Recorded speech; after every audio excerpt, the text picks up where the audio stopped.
Good to be back. It's good to be back in Polk County, and when Dane Eagle has a cardboard cutout, that usually means we're bringing some gifts. And we've done a lot for Polk County, as you know, so we're happy about that, and we're happy about what y'all are doing down here. And Dane Eagle is here with us, Secretary of DEO. We also have the Mayor of Fort Meade, Bob Elliott, the City Council members of Fort Meade, members of the Polk County Commission, and members of the Polk County Sheriff's Office. And so we're excited to be here to not just do an award that will impact Polk County, but announce some other great things all around the state. And we've got a lot going on. We're really excited about all the opportunities we had. We've really been able to make a huge impact in a variety of job training and infrastructure projects. If you remember, I've been around the state doing grants to do things like have more commercial driver's license, so we have more truck drivers and diesel mechanics and all these things that are so important with the supply chain. We've had our ports step up and do more with all these ships that have been stranded. We've increased the capacity at our ports to try to help there. We've done huge infrastructure projects, including here in Polk County. We've done stuff throughout Central Florida, all across the state, and so really excited about doing that. Florida, we lead the nation in net migration since COVID started. 2021, we led the nation in business formations, and we are up 61% in business formations since 2019 when I became governor. So that's a pretty significant increase. We also have the largest budget surplus that I think we've ever had. If you look at, they keep estimating the revenue and they increase it more and more all the time. And so we've been good fiscal stewards. We have big reserves, but we're also utilizing resources to do things that really make an impact, things like education, things like infrastructure, things like helping Florida's environment. And today is a continuation of our efforts in that regard. Today we're going to be awarding $64 million additional dollars in our Community Development Block Grant Mitigation Program. So these are folks that have been affected by some of our recent hurricanes, and this will help strengthen infrastructure and make them more resilient to future storms. So right nearby in Fort Meade, we're happy to be awarding $6.1 million to ensure the wastewater system can remain operational during and after a storm. And so that's a really, I think, significant thing for the city, and obviously will impact broader Polk County, which we're happy about. We also are doing the following awards: $17.1 million for Pinellas County to fund the Joe's Creek Greenway Restoration Project, which will improve water quality and reduce flood risk. $16.5 million to the city of Boynton Beach for drainage, utilities, and roadway improvements in a neighborhood that is subjected to frequent flooding. $11 million to the town of Lake Park to address recurring flooding by rehabilitating their stormwater infrastructure. $5.9 million to the town of Eatonville to make their water system more resilient. $2.7 million for Orange County for master pump station improvements to increase reliability and resiliency. $2.5 million to the city of Punta Gorda for water quality and stormwater improvement projects, and $2 million to the city of St. Pete to remove 18,000 cubic yards of built-up sediment in Bartlett Lake. This will improve water quality and stormwater flow. So we've now, the state of Florida, has been able to award close to $1 billion in these types of projects for a hurricane-impacted community. And again, this is Community Development Block Grant. These are long-term infrastructure projects, and so we're happy to be able to do it. And so I have the check for the mayor, if you want to come up and we can do this. I'm sure you're willing to accept this. I'll be happy to. So there we go. $6.1 million, not a bad day at the office. All right.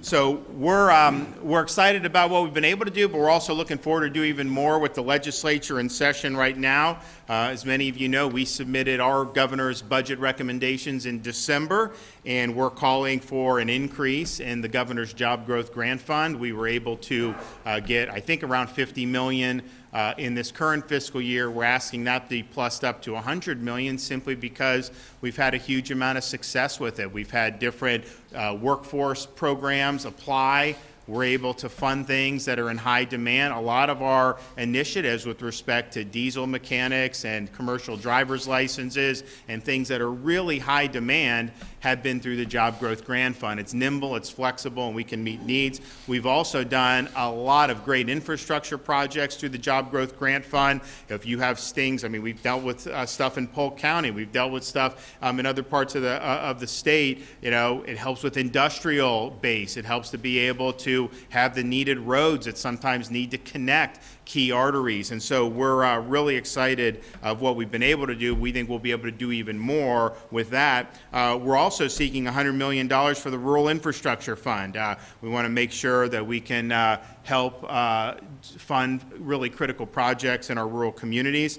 We're also looking for $100 million for the Workforce Development Capitalization Incentive Grant.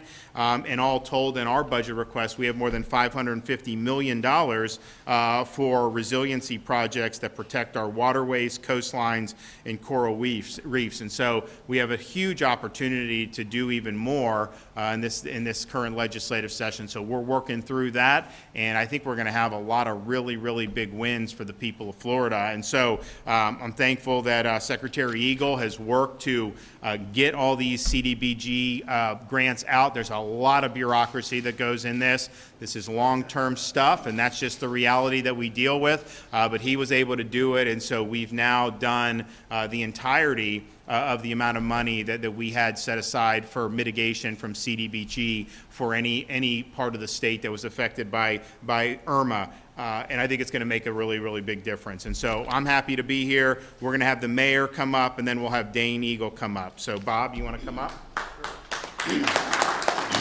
Hello, my name is Bob Elliott. I'm the current mayor of the city of Fort Meade. And on behalf of the city commission, most of them are here, and our administrative staff, and also all the residents of Fort Meade, I'd like to say, keep it simple, but say thank you. Yeah. And keep those checks coming. We love them.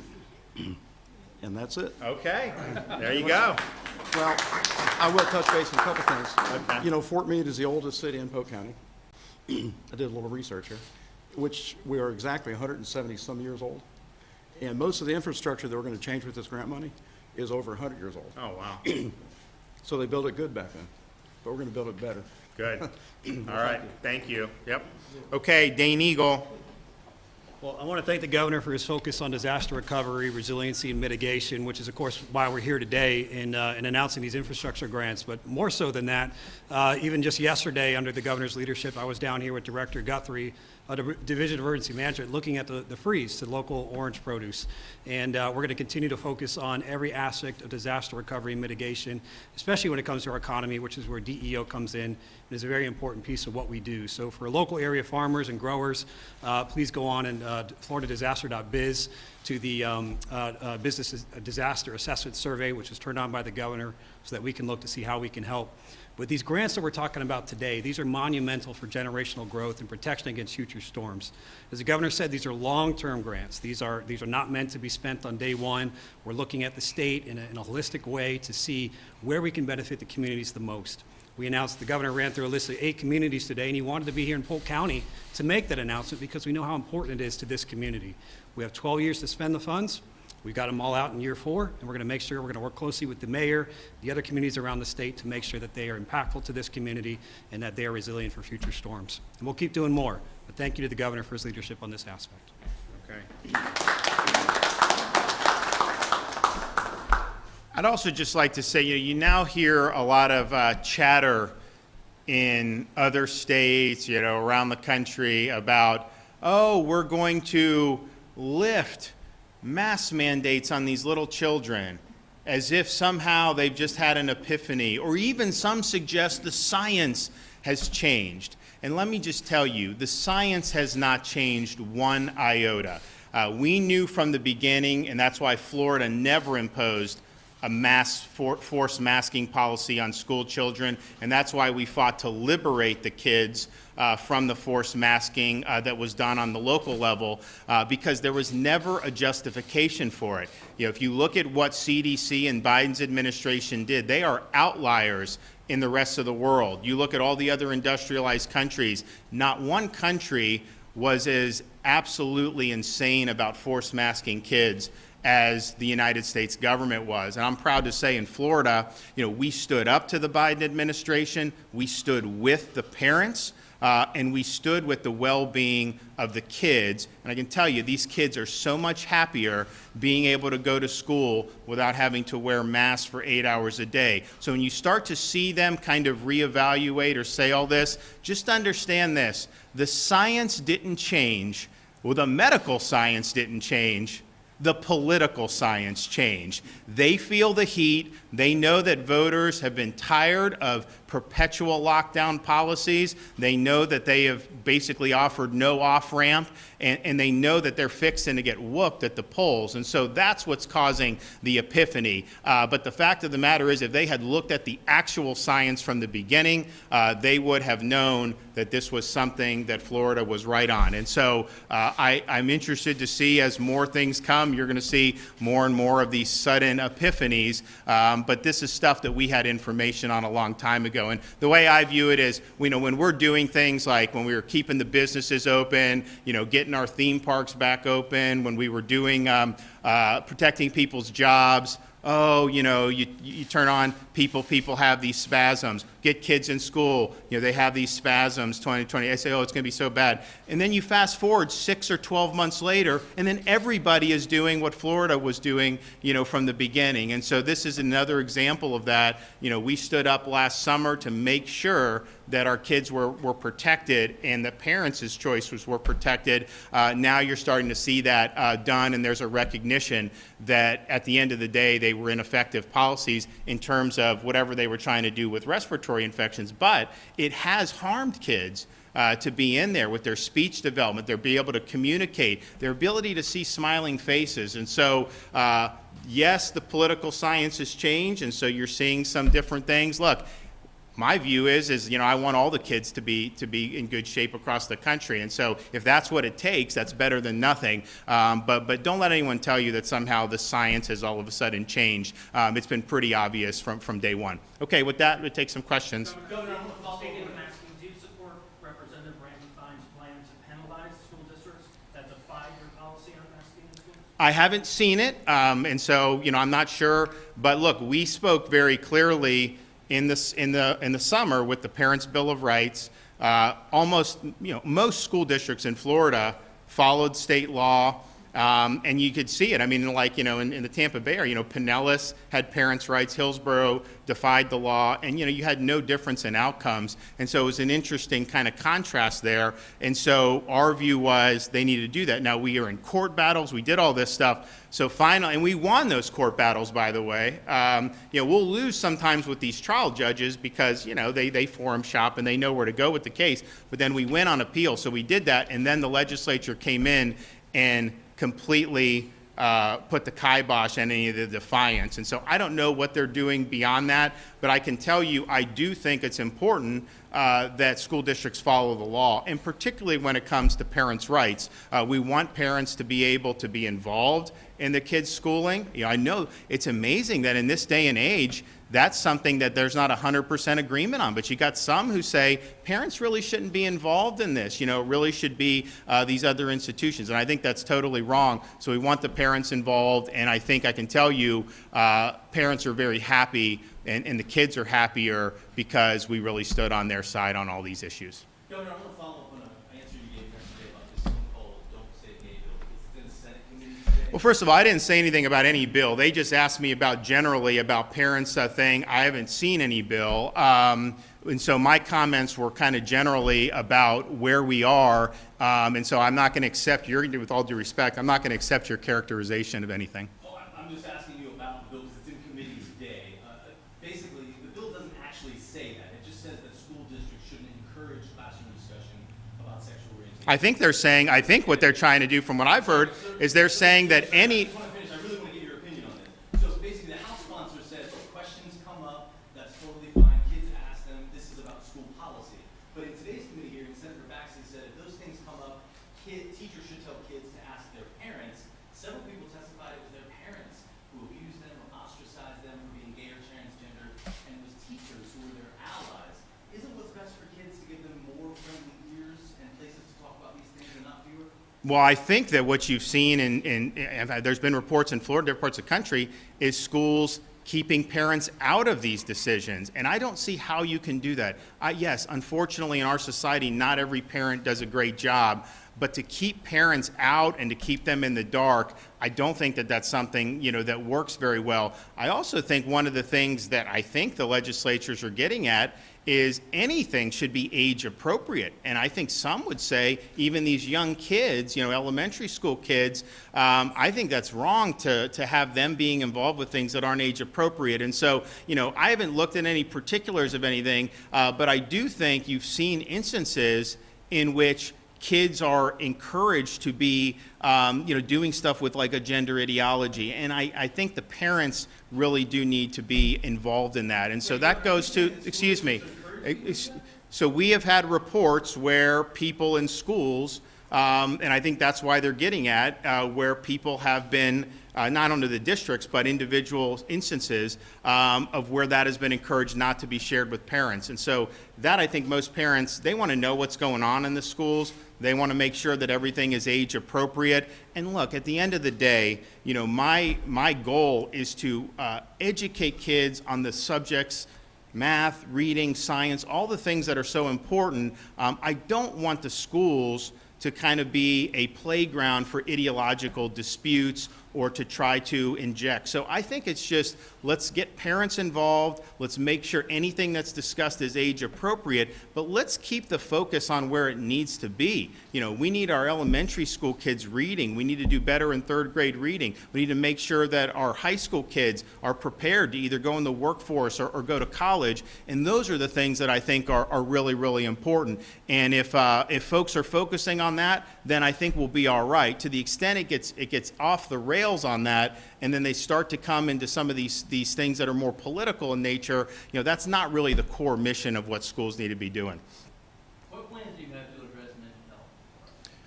Well, I got to give credit to the First Lady. She's done so much on mental health. We've had huge increases in funding when it comes to mental health, and understanding that particularly like with school-age kids, we've really said this is more about resiliency, because people talk about mental health, but really there are trials and tribulations in life. It's difficult sometimes, and you need to be able to be in situations where you're able to get the support that you need. And so her initiative to really assist people in schools, I think, has been very, very beneficial. And in our budget, we put money where the mouth is. I think the legislature is going to be good on that. I think that they're going to end up funding some good stuff. But here's the thing that I think that we've been able to do in Florida is, by protecting people's freedoms, their ability to work, businesses' ability to operate, making sure kids were in school, that made our society better with mental health than areas where they just kept locking people down and isolating people. It's not normal to be in that kind of an environment.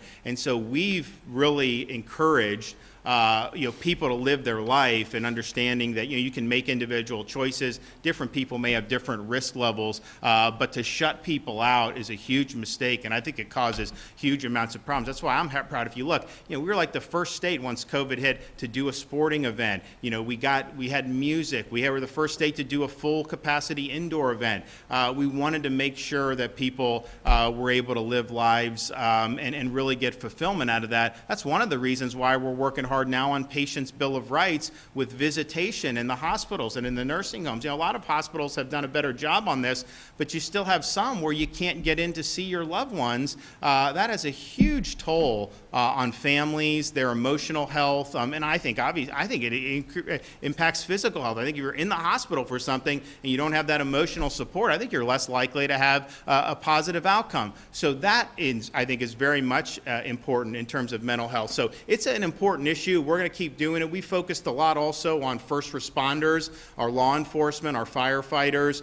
I was down in Surfside after that tragedy, and it was a very difficult time for, of course, the families involved who lost loved ones, and the families, we did have families that escaped from the other tower, which that was very traumatic. But you also had the people there that were on that pile day in and day out. It took a huge emotional toll. And these are things that are tough. And people want to have resources, and they want to have support for some of that. So all being said, I think we've put in Florida mental health as something that's important, not just with the First Lady, but what we've done with our initiatives. And I think it's going to be something that's continued to be important. But I'd much rather be where we're at. We're having a free state where people have been able to live their lives.